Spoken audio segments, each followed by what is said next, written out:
So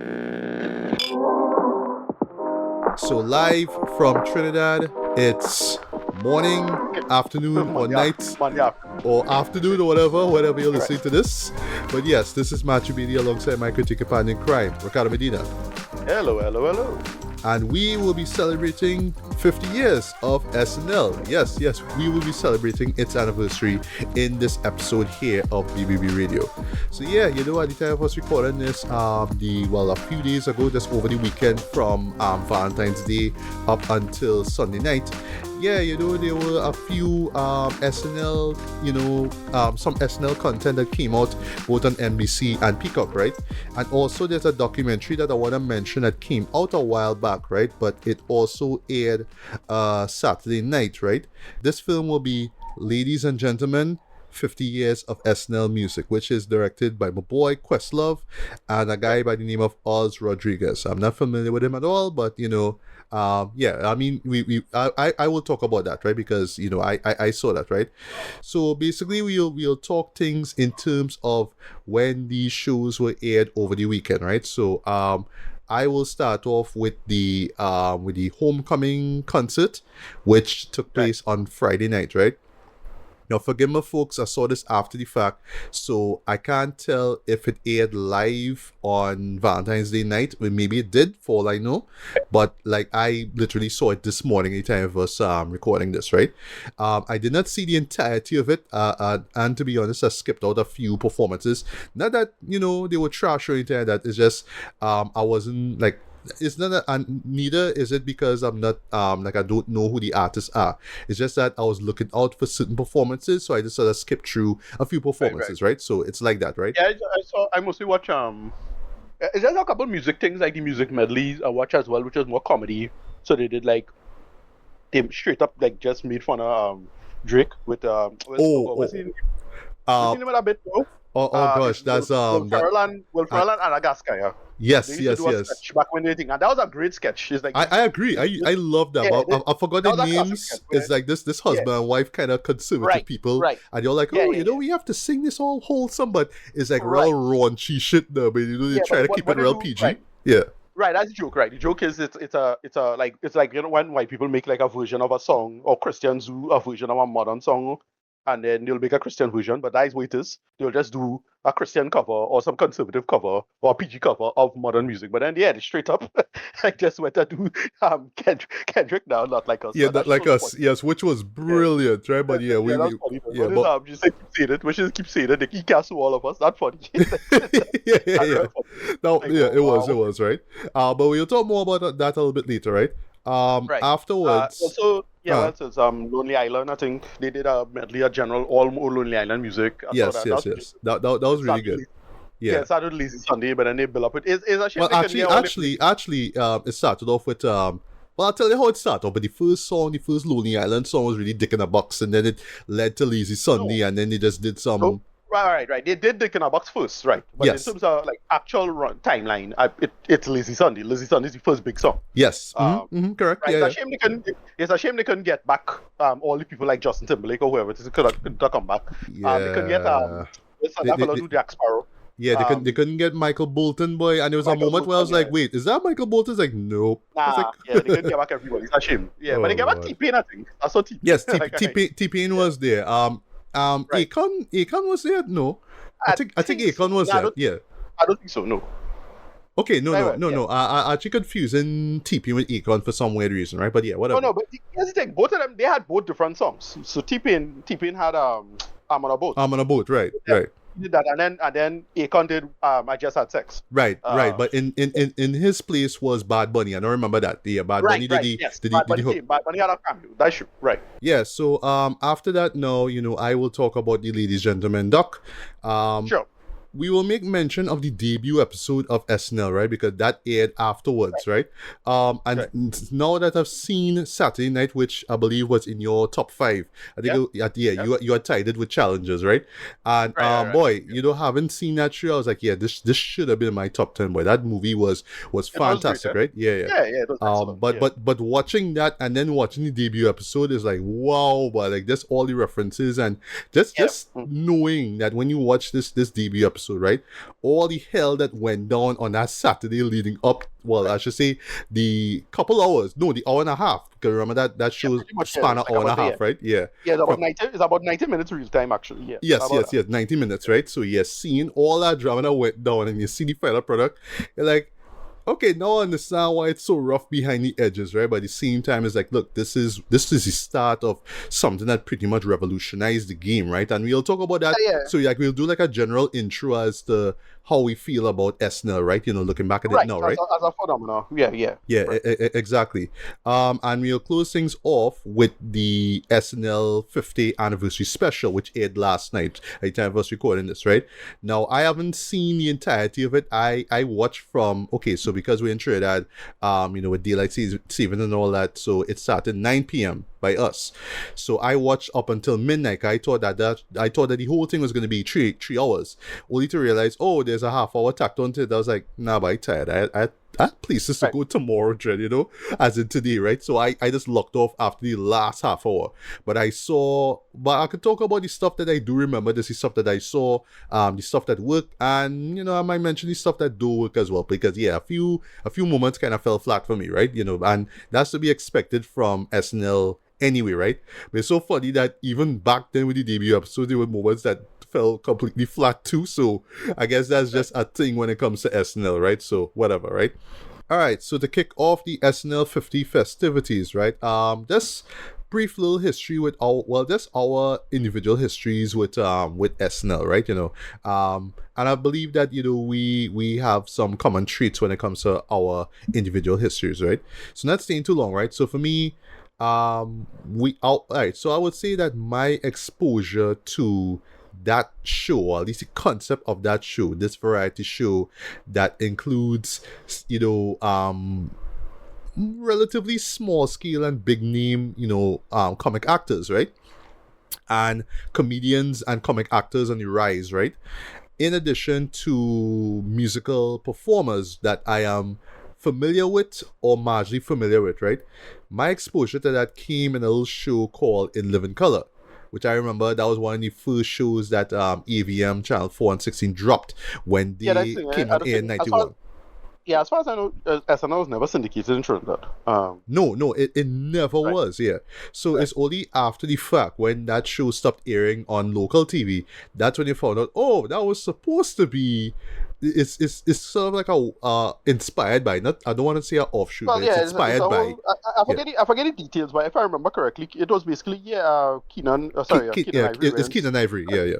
Yeah, he wanted to either join SNL or write for SNL, and yeah, he didn't get through. As a whole thing, right? And I forget why. And well, SNL have a whole kind of weird problem, a weird kind of history race, which I made fun of in the Black Jeopardy sketch. Yeah, and also on a side note, when they drop In Living Color, one of the questions was, you know, what is the name of this show that aired, you know, on Saturday nights, right? This variety show, and one of the contestants say In Living Color. I was like, oh shit! It's Living Color. What's his name? Which they did a great double joke with. What's his name? With Tracy Morgan? Not it wasn't Tracy Morgan who said it. It was it was him. It was him. Yes, he Tracy said Morgan playing another character, but then Eddie Murphy played Tracy Morgan. Which was hilarious. Yeah. But when they dropped that In Living Color joke, I was like, oh shit, wait. Exactly. But they made fun of thing too. They reference another show on Saturday night, which is what do you call it? Showtime at the Apollo. Yes, right? that was funny. That was funny. It was all of that. Yeah. So let's get back to the SNL stuff, right? So for me, my first exposure to it came with, as I mentioned, syndication through Comedy Central. When I first got cable, and I was exposed to Comedy Central, right? They used to show like weekly. Actually, they used to run daily. On weekdays, they used to run old episodes of SNL. So you show it from the 80s up until like the early 2000s. So I would see the Eddie Murphy stuff. I would see the Mike Myers stuff, the Wayne's World stuff. You know, I saw those through those episodes. I mostly understand it through just the movies. So I didn't know what SNL was, but I knew the movies that it was based on ultimately. So I'll say probably my true first exposure to it would have been probably Coneheads. Right. Oh, you know, I still haven't seen it, you know, believe it or not. I probably am one of the rare few who just don't understand the concept of Coneheads, why that's a thing. I know it started in the Well, 70s. I never yeah. understood why there was a movie for it, so I just thought it was trash and I No, just avoided it. I don't know. Is right, it no, no. funny? It's not that great. Okay, like, it's a movie I have special place in my heart because there are a lot of great funny bits in it, but it's a kind of a bad movie. But I think it's a funny movie, to be honest. What, in my humble opinion, is one of the better SNL movies. Which is not saying much because almost all SNL movies pretty bad. Yeah, Um, but I would put like Wayne's World, the first one. The second Wayne's, one is yeah, trash, yeah, but second one right. is trash, but the first one is like, yeah, I like it. I don't love it, but I Yeah, no, like it. I like it. the first Wayne's World is still the best one. Probably pound for pound one of the best SNL movies. It's another movie that is not really a known sketch, but it is technically an SNL movie, but it's considered a better movie anyway. I forget the name of it. Some lawyer or something like that, Bob something or something like that. I forget what it is. But yeah, SNL, Wayne's World, and then Coneheads. But Coneheads just have a bunch of funny cameos. There's a bunch, in my humble opinion, a bunch of funny bits, and you'll just see a ton of SNL cameos. So I remember at the time, my aunt's boyfriend finding all of this funny because of the cameos, right? And he just keep referencing the cameos. Okay, it's a typical, cynical Gen Xer, right? But yeah, and I didn't get the references because making people, and I didn't know who any of those people like. So you like David Spade and Adam Sandler and all these people making cameos in Coneheads. That's the reference. And then later, when watching SNL, I was like, oh shit, right, all of them was in the same show because it's an SNL show. They just get a bunch of SNL people in it. That's the joke. But yeah, for me, yeah, same thing like you. It showed daily. I think it showed 2 episodes a day I think or so. something like No, that. I think so. Yeah, Right. And then yeah. also I didn't get into SNL until like really with the rise of Chris Farley. Like his movies Oh yeah, also. yeah, yeah. I All saw of his those through movies. syndication. I thought that he Right. was like this comedic like Yeah, powerhouse I boy, just thought. Yeah, no, I just thought he was like Chris Farley was the funniest thing to me at the time, and I remember going to theaters to see a couple of his movies. So I remember seeing Well, Tommy Boy in theaters. I've Uh, never seen any of his films theatrically, so I would have to right. wait till No. I got cable to see stuff like Tommy Boy and Beverly Hills Yeah, no. Ninja. I think I I saw. saw I think those through like right, USC, because USC. I would right, say right, this right, just right. quickly, like USC used to run a lot of SNL His stuff, alumni right, films. So whether it's Wayne's right, World right. or like Adam Sandler movies like The Water Boy or Billy Waterboy, Madison, right? Yeah, and Waterboy came later, mm, but yeah, for me it was yeah, Tommy Boy, Black Sheep, which I still think is one of the funniest movies SNL alumni ever did. I I need don't to I think rewatch Black Sheep too. not I only saw like that Black Sheep. once, you know. Yeah, no, I don't know. Black Sheep, not as good as Tommy Boy, but to me, Black Sheep funnier than Tommy Boy for me at least. Like Black Sheep just have so many dumb bits in it, but so funny. And then Beverly Hills Ninja, he did that.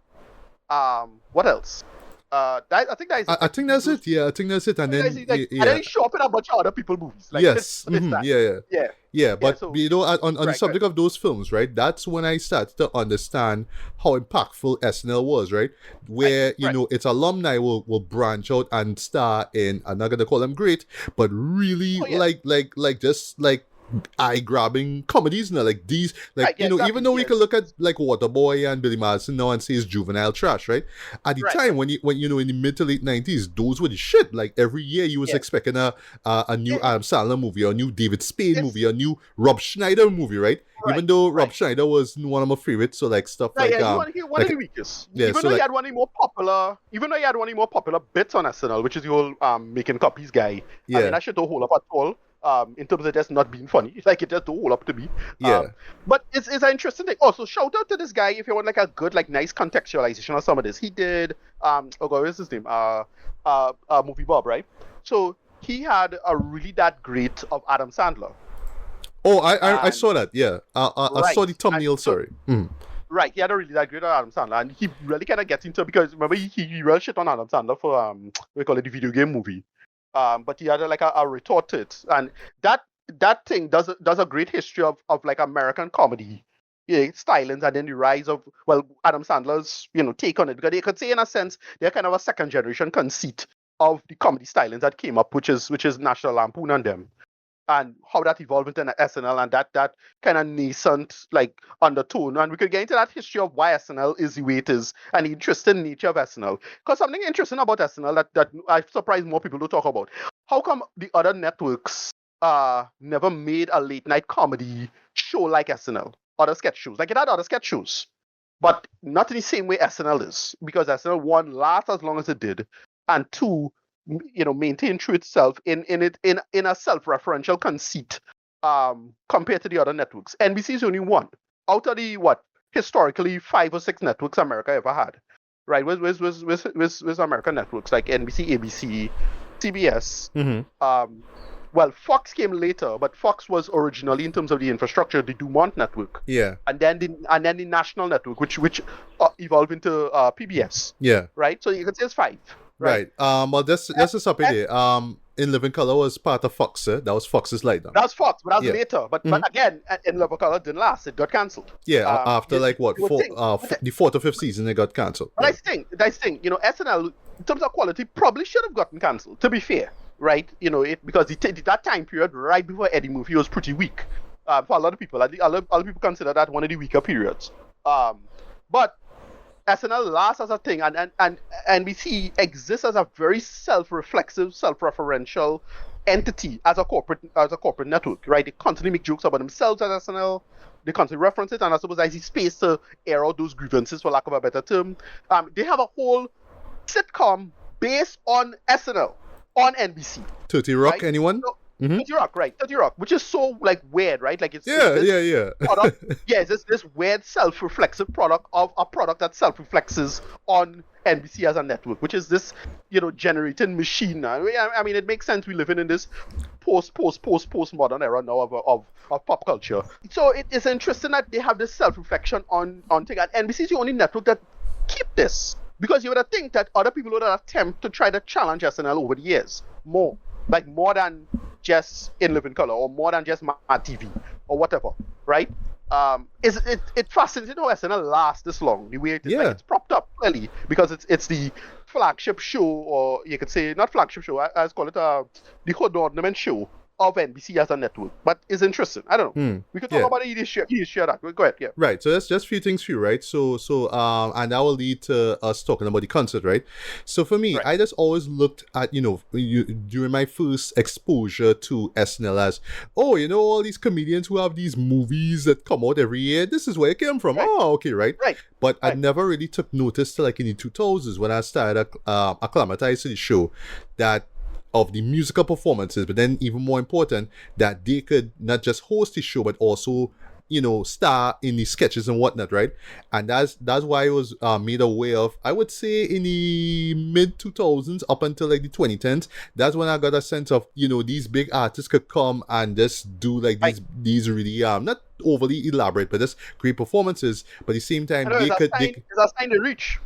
Right, exactly, yeah, because they were covering a wide variety of genres. Because because we were late to the party, we didn't know till after the fact that the musical guests were a big deal as well. I just went in for the comedy, right? But it's only afterwards I would learn about the Sinead O'Connor, what is it, Sinead or Sinead O'Connor, Sinead O'Connor's, and these bands are. I remember it made news, but at the time I didn't care. I was young. I didn't know what was going on. It's only after the fact I was like, oh, that happened. Shit, I didn't know that. I was aware of it. I was aware because of the late 90s. And well, speaking of that, there's also a nice little reference with John Mulaney and talking about Patrick Stewart. I do remember that episode. Oh, yeah. With salt and pepper. Yeah, you know the moment where I really started, where I really realized how big of a deal musical performances are, when Ashley Simpson had the on stage. Where they had, not the meltdown, where they just mess up the set, and then she do the kind of, the barnyard hold down kind of jig thing, and that was the laugh. She was the laughing stock of the of Hollywood. To the point that, I think her and her sister Jessica Simpson, had a reality show at the time, and I think they referenced that too. Yeah. Oh yes, and you're right. Yes. Family Guy made fun of that, right? That was when I started to realize, the musical performances are a big deal, boy. What? Okay. Yeah. No, it's interesting because SNL is one of those weird institutions that just it rise and fall and just explain itself onto conceits about that.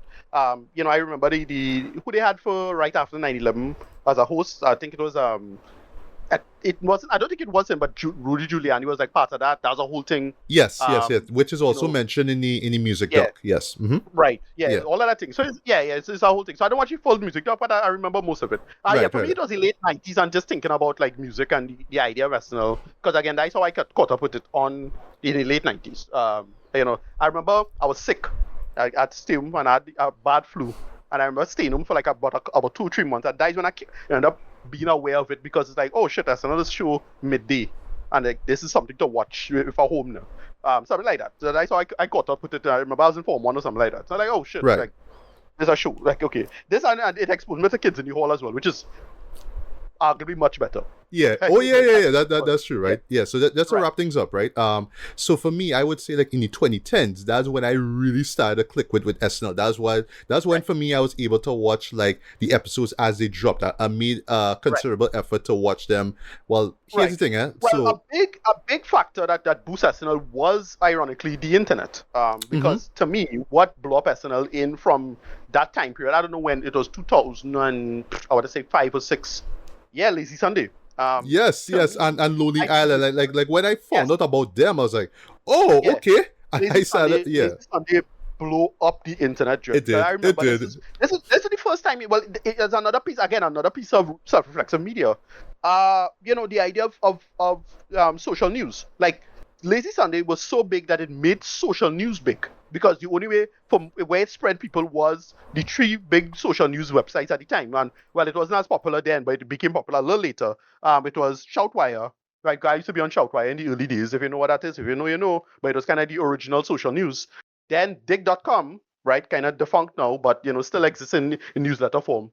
And then Reddit. And yeah, that was the 3. It's like, oh shit, just the mere spreading and just understanding how things are spread. And yeah, when YouTube came out, that was a little after. But it was right before that. I was like, oh shit, this is a whole thing though. Like I remember the idea of it spreading. I remember talking about it with a friend. Like, yeah, boy, it had this thing what a fellow doing, like a rap thing, but it's like it's freaking Chris Parnell. And Chris Parnell could rap, Dread. Like, anybody knew that? I know, right? The first time you find Chris Parnell could rap is that he did a parody of when Eminem and Elton John had a thing, and he did Eminem's role. Right. Yes. Oh, I never saw that. Holy shit. Yeah. Wow. Chris Parnell could rap, Dread. Like, and they made a whole thing out of it. It's like, and these things just you see the initial stages of something that snowball now, and so on and so forth. Because I was familiar with like Lonely Island stuff before that. Like they had little small sketches, that kind of stuff. But you had to go and dig it up and find out, right? You had to do some media sleuthing. But yeah, you get to see the origins of these people. Like yes. Them, but you can have it reasonably well recorded, in digital form now. Yeah, it's all of that. So it was amazing how influential SNL was, not just with comedy but also music, right? So you have a comedian like Andy Samberg and his team, right? Not just writing sketches but also doing rap, right? But in a sense, it's not parody rap, right? But it's just comedy rap. That's what it is, right? Which is I kind of take it as parody rap because what they did really well is made fun of a trend. That's true. Like I will never forget this. There's one of their, I would say their most underrated cuts called No Homo. Remember at a point in time in the late I would say the late 2010s, or late 2000s, a lot of rappers used to like to say, including Lil Wayne, who I'll talk about later on, used to say no homo. Like this is literally how the man start off Lollipop, right? One of his biggest songs. He says no homo, right? And Adi they make fun of that, like, hey, no homo, right? Like, look, I'm not gay, you know what I mean? And he made a great song out of that, I remember, like in my humble opinion, like, I think, like, one of the best songs, at least but they made fun of, like, production. So, like, stuff that, like, okay, they're going to make fun of, like, well, just do straight up something that Timbaland will do, right? Because, like, Jizz in My Pants is straight up a Timbaland production. Like, that is how it is. And, like, oh, shit, they actually, like, nailing the trend now, the music trend at the time now. Or, like, they made fun of, like, hashtag rap. Yes, I remember that. Right, with Solange Knowles, like they would get somebody big to make fun of the thing, and like that was unprecedented. Like that's that connection of music and thing, and I still like really like the album. So for what it is, like, me too. But but it worked as like actual products on their own. Like the first two albums especially. Yeah. All Like right. I still like, All right. Okay. Can I just say one last thing about just one last I want to drop, right? One that yeah. I never forgot though, and it's Andy who performed it, right? Is making fun of how you used to do it back in the 80s and 90s, right? Where rappers used to just spell words out, Spell it out. It's and he just great. does an That's one of the best entire songs. song Yes. just Yes. saying ABCRT Yeah. Larry, Yeah. and everybody's like, oh, You're right. that's one of And the it's hardest songs ever. I love one that. of the best songs. It's Yes. one of the best songs. That's true. But no, they like to me, like again, Lord Me, and it's such an interesting like part of this because it's not live. It's not a live sketch. It's pre-recorded stuff. But for some reason, pre-recorded stuff become its own thing, and that's a whole thing by itself. Because before that, SNL did pre-recorded stuff as well, right? They had like, but what they did was made fun of ads. Like make fun of like a typical ad. Like again, probably one of the classic ads is Colon Blue with Yes. we call him with Phil Hartman. Yeah, Sketch, yeah, like a total yeah. classic well, I don't know if this sketch just hold up so well, but like I thought it was pretty funny at the time, and they had to change it because of like they lost the rights to the song. But it had a sketch called Schmidt's Gay, right? It's a gay ad. Like it's all these things. Like, yeah, but it made again. It's just making fun of a trend or an aesthetic at the time. Yes. Like, that's so it's like that's the good SNL. If you want to have good like pop culture, like there's a quick marker. Like you just want to mark pop culture and you want to say, okay, they're making fun of this. Just check what was going on at the time to see if they're accurate or how accurate they are, like pop culture wise. And yeah, it's a good like little way to mark off history now in that sense now. But yeah, they really work with that, making fun of media in itself and learning to. If you want, ironically, it's good media literacy on its own. Yes, yeah. For that, yeah, go ahead. Yeah. I mean, we could go on and on, right? But for what it's worth, though, it's really amazing that this show has reached this milestone. I mean, 50 years, right? I mean, yes, a majority of the content is not politically correct, but if you saw the debut episode and if you watch the movie itself, Saturday night, it was always about being crass. It's always about tapping into counterculture, right? As the music doc leaned into as far as the musical guests back in the 70s and early 80s, right? It was always about just breaking the rules when it comes to what could be shown on TV, but never crossing the line, right? 'Cause remember, it's still not network television, right? But still television that kids could still tune in to watch, right? So they never really cross the line per se. No, but it's not for kids. I mean, I know it's TV PG. I know, but I mean, it's not like raunchy HBO stuff. Like when it comes to HBO comedy, it's not like that. But it's still a network. In the end of the day, you gotta get that history of network. By the way, there's a great episode of like a real classic episode of Family Guy that nails this. But I think PTV. But like just the nature of network, nature of censorship. That there's a whole fascinating history with why American censorship is the way it is. How they tend to favor violence over sex. There's a whole thing, a whole history to it. But yeah, that and then well, the big one was with Sinead O'Connor. That was one, right? She had a big thing. I kind of hot take. I'm gonna say it. Not a hot take really, but she was kind of validated. Sorry. Yeah. When you hear about she child, it's like, yep, she is right. She had a platform. She do what she had to do. Yeah. I can't be mad at you. R.I.P. You did your thing, right? Yeah. She take your thing, and she was like one of the first people to get super like cancelled. When you talk about cancel culture, she was cancelled. Mm-hmm. Like, you can find that footage with her, and I think if I remember correctly, this guy Chris Christopherson, with her, and he hung up because they just bullshit and nothing. You can find that. Like, there's a great little moment with him. Like Chris Christopherson never been such a mensch there. He's a bro there. Also R.I.P. Chris. Yeah. Right, yeah. But yeah, it's a whole thing because they had a whole thing with that, and like you go back and Joe Pesci was like jumping on it because like Joe Pesci's like a big time cat. Like, and it makes sense, like whatever. Because there's a whole back and forth. It's all of that. So yeah. We can move to the homecoming concert one time, right? So like I said before, I did not watch the entirety of this. I just skimmed through, went to some performances that I wanted to see personally. So, this is not gonna be a breakdown of everything that went on, right? But just in terms of presentation and just everything that I saw, I would say like the first couple hours, yeah, this was damn impressive, man. It was just like a lot of big name actors and musicians show up as well. The performances that I want to touch on quickly. So yeah, as I mentioned with Andy Samberg, the Lonely Island stuff. It was cool seeing Andy and Lady Gaga pay up together because they did I forgot, as I mentioned, Chris. Three-way is great. Sorry? Three-way? Yes. Listen, it's a shame. It's a shame they couldn't get back Justin Timberlake, because those three songs are Mhm. great. They have Dick in a Box. They have Mother's Day, which is great. Yes. I love Mother's Day. It's a great song, great hit. It's so catchy, and it's super controversial given the nature of it and how it plays in it. yeah. But I tried Mother's Day. It's such a classic. So like, as the kids say, a bop. Yes. Yeah, it is that. And then Three Way. They did the third song with the three of them. Yes. That's also great. Yeah. But I love how it starts off with the A Star Is Born reference, so he was going to do the song. I forgot the name of the song right now that Bradley Cooper and Lady Gaga did together, the one that won the Oscar, right? I forgot, but it starts off like that, but it's like, oh, Andy, you can't sing, so why not just do the song that you know of? And then he started Dick in the Box, right? So of course he's surprised that, Lady Gaga is singing this alongside him while, she's playing the piano, and then you get this really nice medley, right? So points for having, incorporating, TV off the beat switch with the mustard, right? So they have that during the Lazy Sunday bit, you know what I mean? 'Cause I was waiting for the Chronic. What? Lasagna. I was waiting for that, but they didn't do it. But I was like, all right, whatever, because it just explode into this mega mix, this mixture mega mix kind of just different songs. So you heard bits of I'm on a Boat, I Just Had Sex, and all that kind of stuff, right? I saw T-Pain. I don't think Akon was there. I don't think so. But yeah, Bad Bunny was there to do the hook for I Just Had Sex. That was funny. I love how they brought the choir out in the end, and points for Lady Gaga just coming out with the dick, with the Dick in the Box thing, in the end. That was great. And how it just end just gloriously was brilliant, right?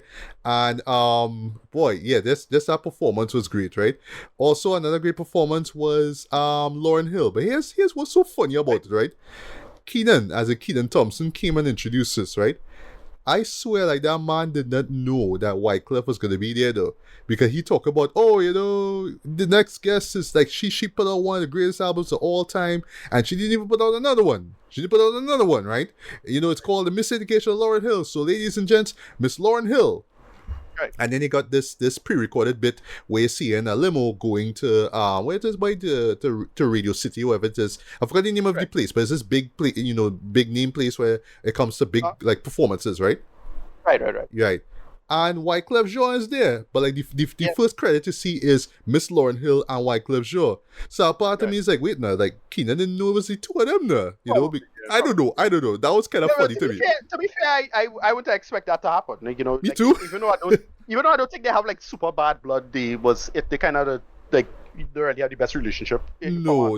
Yeah, and we can make the argument that some of the content in Miseducation is inspired by their failed relationship. Exactly. We can make the argument, right? Yeah. But it was cool seeing the two of them together. She did Lost Ones, he did 911. Oh yes, she did Killing Me Softly, which is funny because no pras, but whatever. Point is, Lauren still doing the thing, and I love where she's at in her life, where she does performances. I love like how unconventional her singing is. I know people say it on she because she's be late. Yeah. How even though she doesn't sing she doesn't sing how she would sing her songs back in the days, but she always keeps in pocket. She doesn't like sing out of time or anything like that, right? She always stays within pocket, even though she's not singing the way how she did back in the days. I love that, right? And how Wyclef was complimenting her, especially when you pull out that guitar. Okay, if you remember in the 2000s where he used to rep that guitar, yeah, he pull it out and he do his thing. That was cool. Yeah, but yeah, that set was great though, right?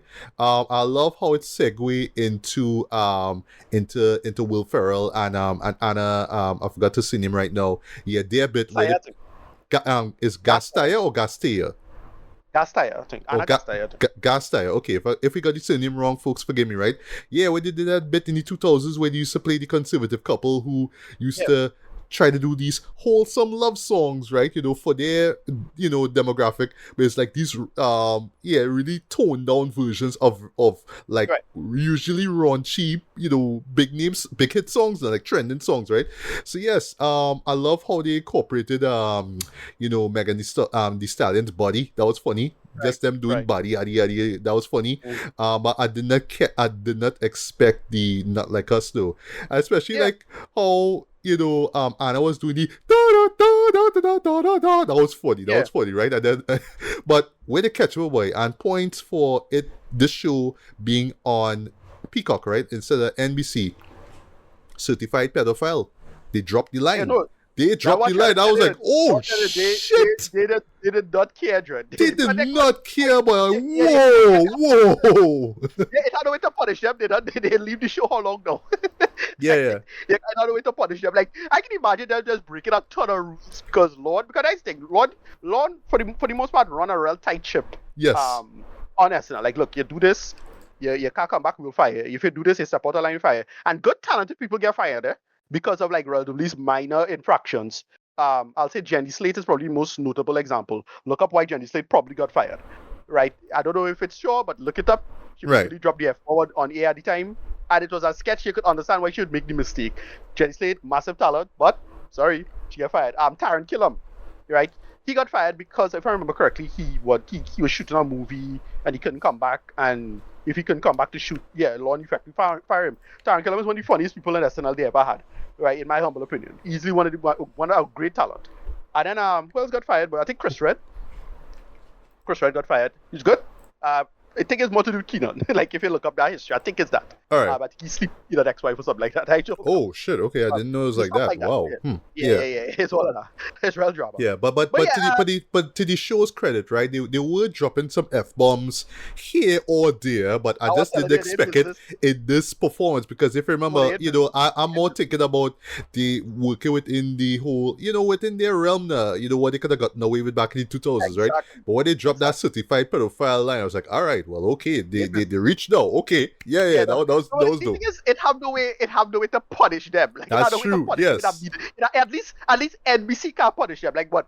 Unless Drake Camp himself outright say, all right, I'm gonna sue sue NBC. Or sue Will Ferrell or something. Like, unless that happens, maybe. But like that, it had a way to punish that. Like, it's like, well, it's a one-off show. We're not gonna have another anniversary. We're gonna get called back for 51. Nobody give a shit. It's the 50th anniversary. It's a big thing. So that's went all out. And that's how it is. Like, that's the nature of this thing that you can't, it's like herded cats now. Yeah. You can't control our behavior unless you have a hard way to punish them. When all them struggling in the career and they're coming up. All right, you can do that. You can't do that when Will Ferrell is Will Ferrell. Will Ferrell himself is like one of the biggest stars ever to come out of SNL. That's true. So it's one of that. Yeah. So it's that. But yeah, I was that was funny. And then I think what is the line which is look, he can't sue all of us. That's funny. Yes. Like, sorry. That's real funny. that was real hilarious, but yeah. There's just a few other performances I want to mention. I like how it started off with Jimmy Fallon doing the Blues Brothers bit. I forgot to mention, for me, as far as SNL movies though, the Blues Brothers stand head and shoulders as the best for me. That is one of the best musical comedies I have ever seen. Yeah. But yeah, I thought that Jimmy Fallon did a great job, just embodying the spirit of both Dan Aykroyd and John Belushi, R.I.P. to them, right? Yeah, that performance was great, man, right? Well, Dan Aykroyd's still alive, as far as oh, right. Oh, sorry, it's Harold Ramis. I'll confuse the two. I'm sorry. I'm just remembering Ghostbusters. My apologies, folks. Sorry about that, right? Yeah. Also, Bad Bunny did a bit, but I kind of skipped through that because I wasn't familiar with the songs that he was doing. But yes, I mean, last year he was there. He hosted and performed on the show. I thought for the most part, like the comedy bits were decent. They were decent. They wasn't laugh out loud, great, but they were decent. Yeah. No, this highlights the nature of SNL and sorry to say it, but SNL is a very wide show for the most part. Like they get to make fun of stuff with Black Jeopardy and this kind of stuff later. But yeah, the nature of Bad Bunny. I forget the guy's name. He's on SNL. No, he's or the Marcel guy. Oh, dude, that guy is hilarious. Right? I love how he leans into the exaggerated Spanish voice. So yeah, he talks like this. Like he always talks like that. So that's hilarious. A lot of Hispanic types will gravitate to a lot of that culture and that, for lack of a better term, I've been a little crass here, but brown people, right? The brown people of America, South America and Central America, and referencing that. He did a bit about Sábado Domingo, which was like, Sábado Gigante. Amazing sketch. Yes. Because absolutely nailed the nature of the sketch. That kind of stuff. But because Bad Bunny is one of those guys who big, but not big in the, white cultural mainstream for the most part now. So like that's why most people like don't know. It's about a whole heap of people who don't know Bad Bunny is, right? And yet he's a mega star. Like he's huge, he's big, he's a mega star. So it's kind of weird, like how that has played out now. Because you say you don't know any of these songs, those songs are massively popular. Like somehow. It's just that. And SNL is a weird part of the platform because they got this a little come true for them now. To prop up Bad Bunny effectively. That was what do you call him? Gosh, Mr. Fantastic right now. Forget yeah. Oh, yeah, Pedro Pascal. Yeah. Pascal, right? He popped up in a couple of these sketches Right. back then, right? Yeah, I should exactly. mention And a big too. part of that is just- Just mention too. Marcel was the one. I think it's Marcel is his name, right? Yeah, he's the one who introduced Bad Bunny in that concert. Yeah. So it's all of that, yeah. And SNL as a paradigm, because a lot of people look at SNL as a very white show. For the Yeah. most part, they kind of correct. I mean, it's understandable why you'll say that, right? But yeah, it's all of that. But Right. It's interesting, like that whole dynamic of SNL as a reference point because of it as a pop culture reference point. And you can talk about that. Sure, it have an innumerable amount of papers and articles about this. So you're not get into all of that. But yeah, it's all of that as just the 50th anniversary. Yeah. Yeah. Yeah, a couple more performances. This one I mentioned here quickly. Jelly Roll popped up right after Will Ferrell and Anna, right? And he did like this Johnny Cash, tribute set, right? And all right, so one thing that's really amazing about SNL, right, is that so many musical acts perform on that show, right? Remember, it's 50 years, right? Like it's massive, right? It's really, really massive, right? So I assume that Johnny Cash probably performed during this in the mid to late 70s. Okay. That's the weird thing though, because you would think about a big name, right? So like out of the blue I was thinking, hey, I wonder if Pink Floyd ever performed in SNL. I do a search like, nope, they never did, right? That's So the thing, SNL was what, 78, right? That was the first SNL. well, no, 75. 75 it started. 75, right? Yeah. Right. Yeah, so you would think you would think like anybody who dropped like some Billboard hit show up now. It's like, well, no, not really, right? So I don't know if Johnny Cash performed. I in my head I assume that he did, right? But yeah, because I'm thinking while seeing this, because I'm thinking like just the choices of guests and just the sets that they do and the songs and whatnot had a reference who shows up, right? So case in point, Will and Anna doing Megan, doing that Body song. Remember Megan hosted and performed on that show in SNL last year, right? So that's the assumption that there's a reasoning behind the choices of guests and the songs that they're doing, right? Anyway, so his performance was fine and whatnot, right? But the last one where I stopped off at was with the one that Martha Stewart introduced. That'll be Snoop Dogg, right? Because yes, he came in, he did yes, of course, right? So he did Gin and Juice. That's much to be expected. I love the fact that he performed the song, and I know he did this during the performance that everybody was calling him out and saying he's a sellout. Yeah, for Trump and the boys, right? Trump thing, yeah. So I like that everybody on, I don't know if anybody in the audience was thinking about it, but I like how he just kind of moved past that, like, oh yeah, back, because when it came out, it was like, oh, Snoop, how you could do that? How you could perform for Trump, buddy? You are sellout. And then like about a month later, nobody cares. I love that. That's the thing with that's the problem with Snoop now. What kills Snoop is not so much him performing for Trump, like whatever, you perform for Trump, fine.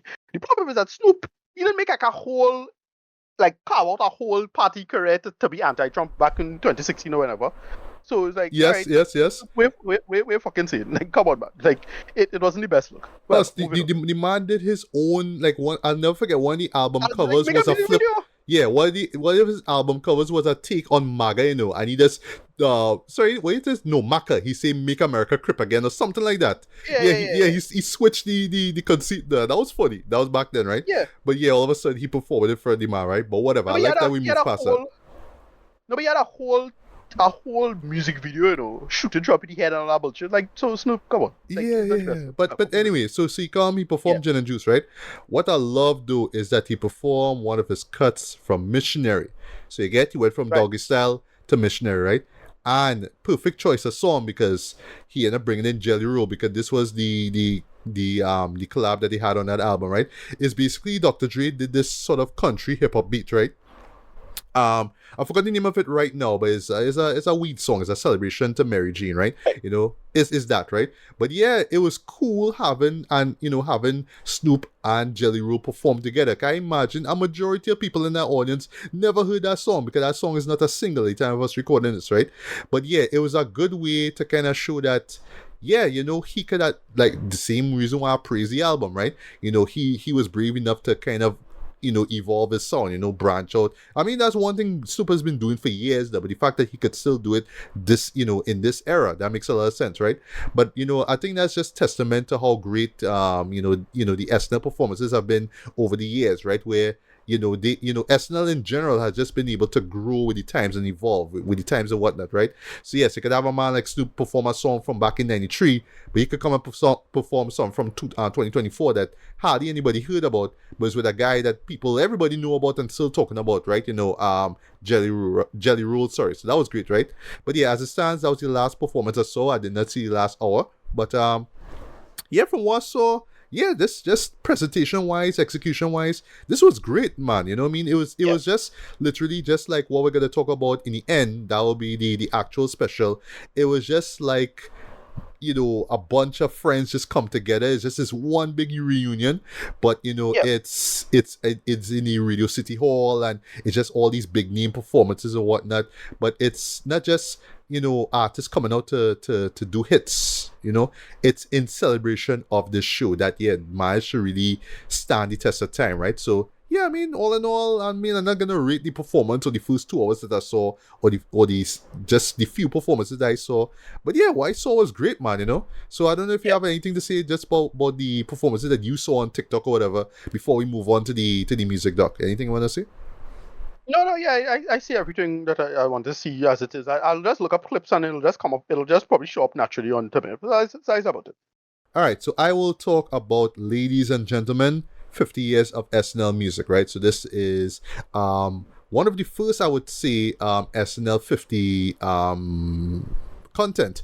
I would say it is the first of their lineup of content that they drop, leading up to the special, right, which aired last night, right? So one of the reasons why I wanted to see this, just right out the gate, was Questlove, right? Even though this is a co-directed film, because he's also working with Oz Rodriguez, right? I'll let you know one time, Ricardo. I think I mentioned this before. Questlove is slowly becoming one of my favorite documentarians because, Right. in addition to just being part of one of the greatest rap bands of all time, the Roots, yeah, I mean, he just loves music. The man is a music nerd, right? The man have his own podcast. He has a couple books, actually, about music, Right. the history of music, which I have yet to read. Like, they are on my to read list, right? But yeah, just how in this stage in his career is like, here's what. I just want to be able to document musical history. I want to be able to explore it. I want to introduce these things to like a new generation, right?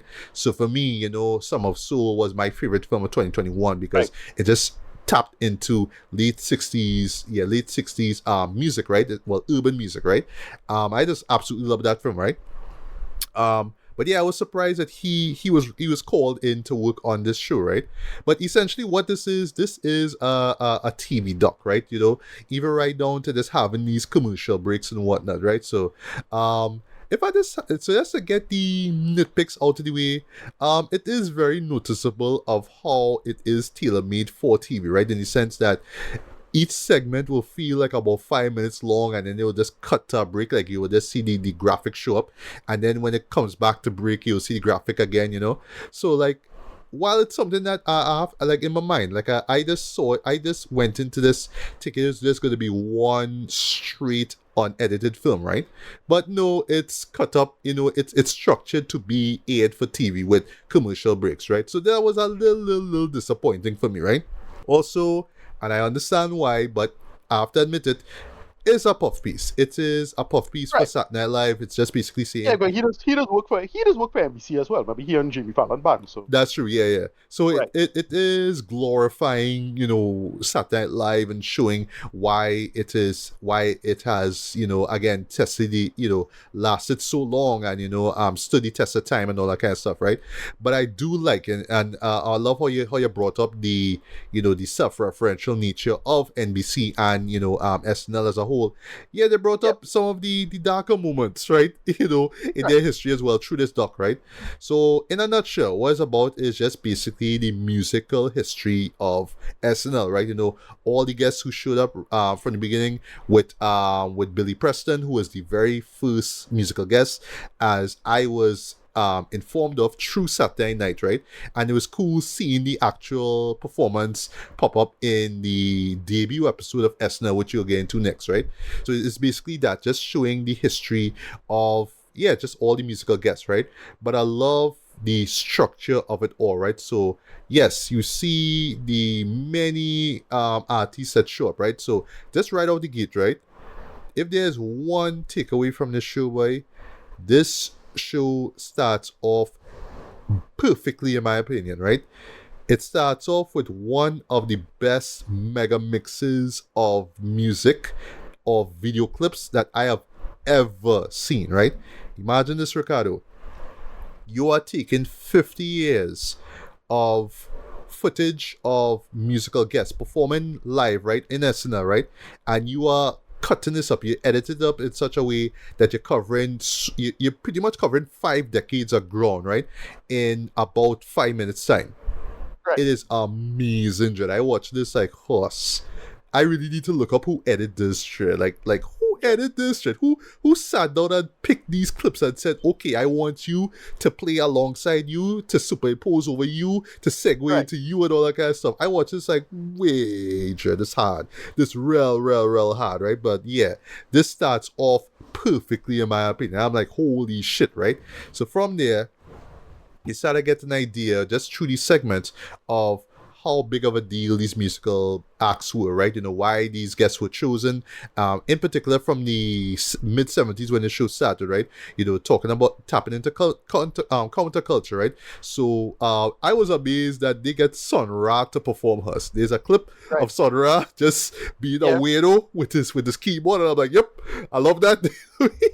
Yeah, so he is in this space. Space is the place vibe with just the performances and whatnot, right? But you have to think about it like at the time, right? You're doing this in front of a live audience, right? And then most importantly, as the show touches on a lot, this is New York, right? So this is the melting pot. This is where all these like very influential musical genres come together, right? Which some of soul also tap into, right?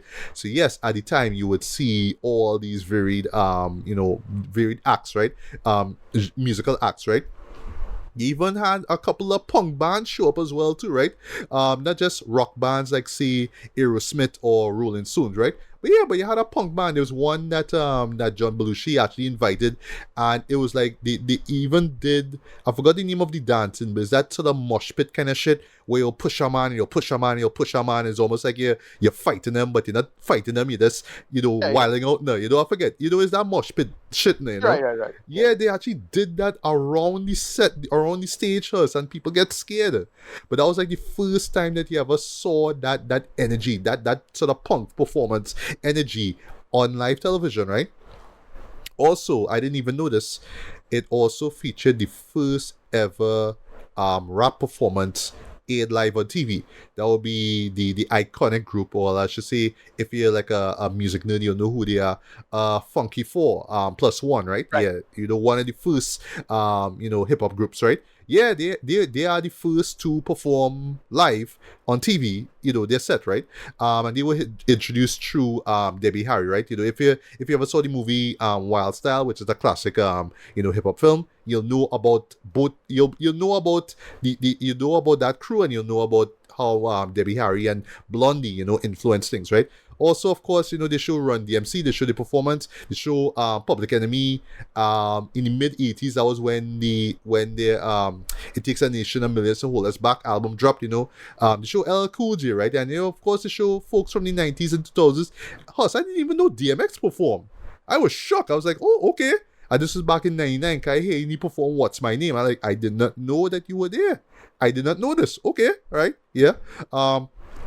Another thing I love too is how they show the process of how they get these things together, right? So they show how they set up the musical performances, camera block and all that kind of stuff.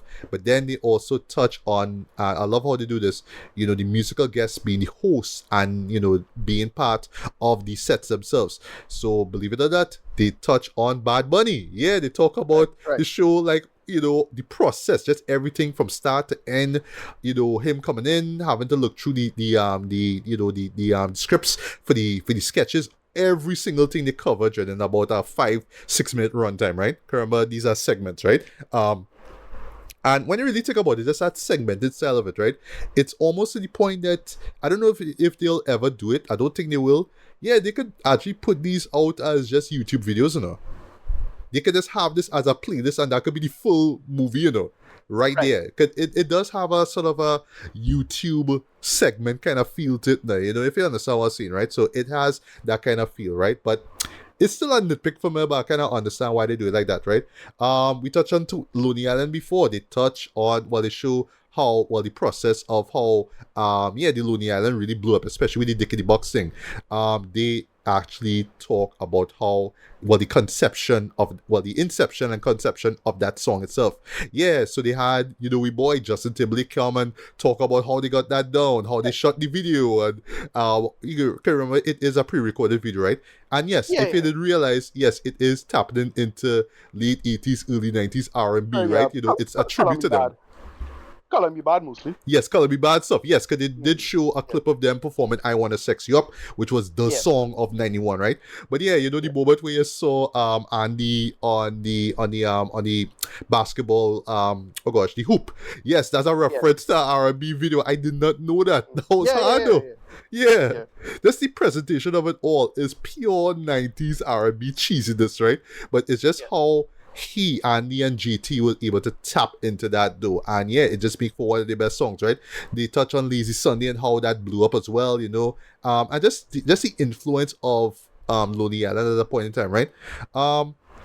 There's a few more things, right? They also touch on the rite of passage that is, the SNL musical performance, right? So he touched on Adele and when she performed it for the first time, and after her performance, Lauren said this, right? Yeah, as she jumped on a plane and went back to England, she album went to #1.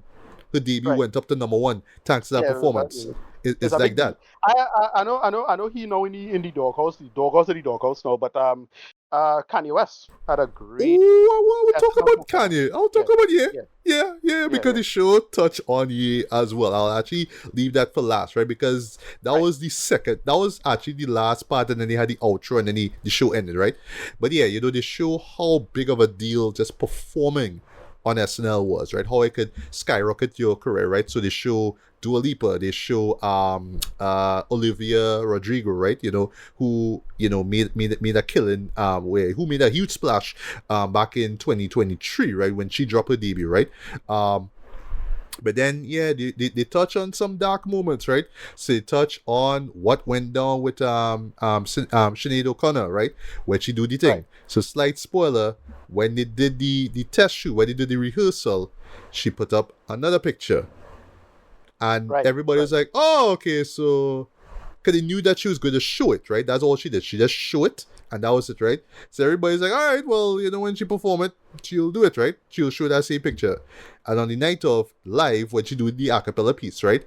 Yeah, and I forgot until the show reminded me. Right? Yeah, she did a acapella version of Bob Marley's War, right? Right. She showed the picture of the Pope, and at the very end, rip it. And that was she say, we need to stand up and fight or whatever it is. Just paraphrasing here. She ripped that thing. Fight the real enemy or something fight the real enemy. She ripped it up, she blew the candles, and that was it.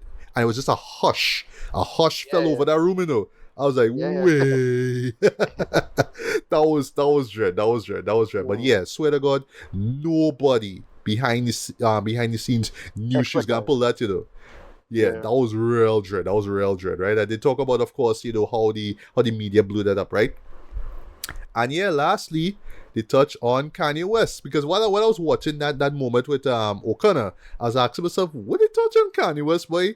And surprise, they did, right? Yeah. So, Yeah. and I love that they zero in on Keenan and Wigil, oh gosh, the black girl who works there, I'm forgetting the name right now. I'm forgetting the name. Ego, yes. Ego, right. Yeah, Ego Ego. would have done that. Yeah. Right. Because believe it or not, of all the black cast members that was on stage back in, when was it, by 2018, I think it was, right? No, Yeah. yeah. Because that was when Kanye dropped his album, Yeah, right. So, she was Well, the only one there. No, I was thinking My Beautiful Dark Twisted Fantasy, he did that performance. That is the one I was thinking. He had an amazing performance. Like, what's his first performance? Oh, okay. Well, all right. So just as Way I'm wrapping up here, right? Yeah. So they show a clip of him performing Power. Right. Right. Either Power, one of them. I forget which one, but that one he did on from My Beautiful Dark Twisted Fantasy, and that was like amazing. Like, all right. Well, I think that is probably Power. Okay, yeah, Power is one of the standout cuts from that, right? But they also established how that performance alone showed that when it comes to SNL performances, musical artists could go all out. They could go all out. They could send out fireworks if they want to. You know? Yeah. For I understand with SNL, one of the things with SNL is I forget. There's always kind of the sound will be great. Like with SNL, so it do, like, because remember I think from what I understand it tuned towards the band, right? So the band have to sound clean, but they don't change or tweak the song to whatever it is they had to do for thing. Because one is a TV studio in the end of the day, so I think it don't really have like if you need a hip hop production to come through, that'll be a thing. So most people is complaining about the song in SNL. But with Kanye, I forget what he did. He did something to make it tweak good. So he's like one of the rare artists where they actually sung proper now. If I remember correctly. Trying to just somebody's talk about that. Whatever, go ahead. Right. But they touch on one performance that he did. This was around the Life of Pablo era, right? You know, because he performed. Oh gosh, I forget the name of the song right now, but he performed one day, right? But it started off with him basically walking off and saying, "Yo, you know, they fuck up the presentation. That's not how I want to come on stage, blah blah blah," right? But then they closed it off with what happened in 2018 when he performed a track from Year, right? And it closed off the show, right? And then like right afterwards, I remember seeing this after the fact that is, right? Because I did watch it live, right? Yeah, you know, as the credits were rolling up, you know, everybody's on stage, you know, he finished doing the song. Yeah, he started to do this monologue now, and I remember they just cut it at a point. And I was looking out online to see what happened next. I see like I think somebody on stage or one of the cast members, recorded him just yapping on about Trump and all just going on in this diatribe about XYZ, right? I remember Keenan saying how he just didn't want anything to do with that. He left, right? But oh gosh, forget the name right now. Ego. Yeah, it's Ego, right? Ego, right. Ego. Sorry. Yeah, Ego literally was the only black cast member on stage, right? And for what the documentary show, that man just went on and on. And I mean, it even in that segment alone, it was just really telling of how mentally unsound this man was, right? So I like the fact that the show was brief enough to say, yes, that happened. You know, in case you're wondering, this is what happened. But I love how they show what went on, because I always was curious as to what was really going on when the show, stopped airing, right? But yeah, at the end of the day, this was a great documentary. I really enjoyed it. Yes, it's a puff piece. Yes, it is all SNL and why SNL is so great and whatnot, right? But it's just such a fascinating show, and it just touched on just the vast catalog of just music, whether it's performances or guests or whatever, Dread, that showed up to this series over the past 5 decades. Yeah, speaking of cut clips, I don't know if it was a cut clip, I think, but it's cut in re-airings. That is Martin Lawrence. So you had to talk about. I'm surprised you didn't talk about we call him the Star the Brutalist. He, I think, is Adrian Brody. Right, but it was before a musical performance, because of Sean Paul. So he went and. Oh, yes. I think. All right. So I will use that as a segue into the last bit, right? So rating wise, as far because I saw this in its entirety, right? So I can afford to Yes. rate this. God damn it! Yeah. So rating wise, I'm gonna give this a light 4.5 out of 5. I will say that it is one of the best TV shows. Even though it is a doc, yeah, best TV shows that I have seen for the year thus far. And I would say that whether whether you're a fan of SNL or you're just a music nerd or you just want to learn more about music and presentation and performance, yes, definitely check it out. And again, Questlove continues to prove why he is, probably one of the best documentarians out there as far as music goes, right? And yeah, I really can't wait to see what he drops next, right?